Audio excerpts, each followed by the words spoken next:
Walang record sa archives. Ano to, sikreto? Was No, not the let's ask the appropriations committee chair. chair. Let's ask at the the committee time. secretary, where are the signed records of the 2025 small committee report? Meeting suspended. The Committee on Appropriations No, it's separately. So Madam we would, Madam Chair, starting Wednesday, tatanungin natin yung mga departamento, paano nila ginastos yung budget nila. Paano natin sila tatanungin kung paano nila ginastos yung budget nila kung hindi natin alam paano sila nabawasan at paano sila nadagdagan. we So will be able to scrutinize the performance of the different agencies as well as the utilization of the different line items based on the 2025 performance. No. So this does not preclude us from doing that scrutiny. Meron ba o wala? We would Mer- have to look into the records. How May I ask exactly what you are asking for? The small committee report of the 2025 budget. Let us just ask the COMSEC kung meron o wala. Kung meron, why was it not filed sa archives based on our rules 15 days after? So meron ba o wala? Simple. Kung meron, bakit hindi na-file sa archives? Kung wala, I will let you proceed, Madam Chair. I will not hold this budget hostage. Gusto ko lang malaman, meron o wala? The HGAB itself, the output of the small committee is already embedded into the HGAB itself. So that's the report. That's the output of the small It's committee. not the report, Madam Chair. Based on our rules, each committee must come out with a report. No committee is exempted from coming out with a committee report.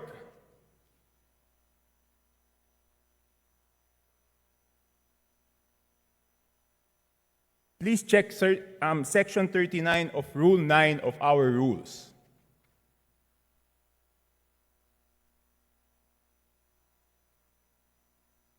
Kasi di ba kung meron, ang dali-dali naman, di ba kawala?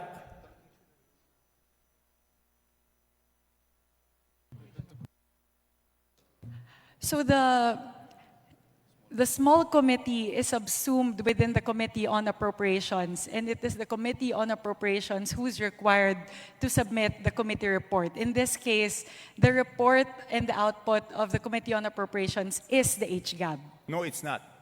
The HGAB is different from a committee report. Just like any other bill, the bill is different from the committee report. There must be a committee report included to the bill. It is not one and the same. At the point of, after the committee hearings are done, the Committee on Appropriations comes out with a committee report, and then it moves to plenary, at which point we approve it, and the small committee works. So now, the output of the Committee on Appropriations, once that is elevated to the plenary, is the HGAB. No. So there's no other committee report that needs to be furnished by the Committee on Appropriations apart from the HGAB itself. It is not exempted from our rules, Madam Chair. Maliwanag, Section 39. Kung gusto nyo basahin nyo. Okay, I will ask the committee secretariat, how many meetings were held? There were 2 meetings. 2 meetings. Did you follow, nasaan yung minutes ng meetings?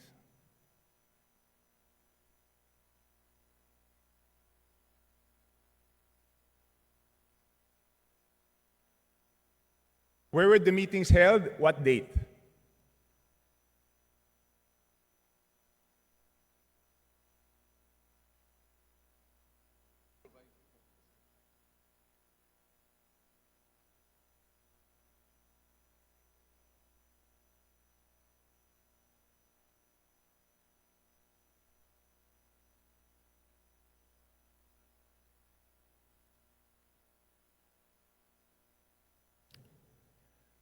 Madam Chair, I can read Section 39 of our rules to make it clear that the committee report is different from the HGAB, but I don't want it to take up my time.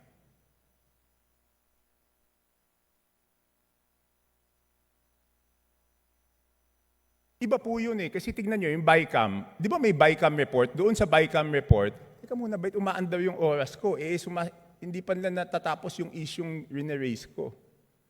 Doon sa BICAM report, nakasulat, okay, yung BICAM report, pinipintasan natin. Pero yung BICAM report, may nakasulat doon kung alin yung nabawasan, alin yung nagdagdagan. Dito sa HGAB, wala tayong makita kung alin yung nabawasan, alin yung nadagdagan. With the indulgence of Representative Chanco, so the COMSEC is currently looking into the specific request as well as the level of detail that you are requesting. No, within 5 minutes, I need the committee report. If we may please move on to the other questions Yes, while but- they're working on Yes, this. I will. But if within 5 minutes wala yan, ibig sabihin wala yan, ngayon palang gagawa yan. Ang gusto natin na committee report is the same as the BICAM. Okay? The same as the BICAM. Nakasulat kung saan binawas, saan nadagdag. Okay, I will mention why it is very important. Okay, ito may dalawang distrito, no? At sino ang nag-introduce ng amendment? May dalawang distrito, hindi naman to kasalanan ng congressman doon sa distritong yon. Ang NEP nila is 2.530 billion. And then, pagdating sa GAA, naging 20.999 billion. Isa pa, 1.508583 billion sa NEP. Pagdating sa GAA, 20,795. So, tapos, ang pinasok lang sa BICAM dito is 5 billion and 4 billion each. So, ang napasok dun sa small committee is 13 billion, dun sa isa, yung isa 14 billion. So, sino yung nagpasok ng 13 billion na yun at saan tinanggal yun?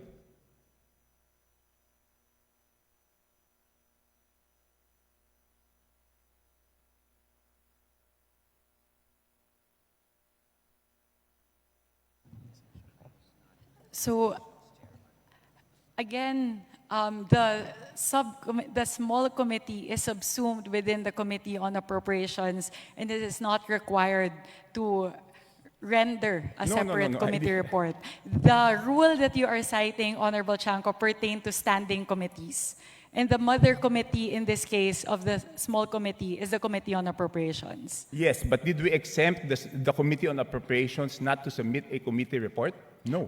Again, the committee report of the Committee on Appropriations at the plenary level is the HGAB itself. Yeah, but all meetings, dito sa ating rules, all meetings must be on record. So it's not only the committee report, dapat yung small committee na yon, meron silang report na finurnish lahat. Again, if with the indulgence of the Honorable Chanco, the COMSEC is looking into the request, if we may move to the next question. Okay, I will move to the next question. Thank so you very mukhang much. wala talaga. Signed committee report showing ano yung binawas, saan napunta. Okay. Madam Chair, it's only today that you found out that there's no small committee report.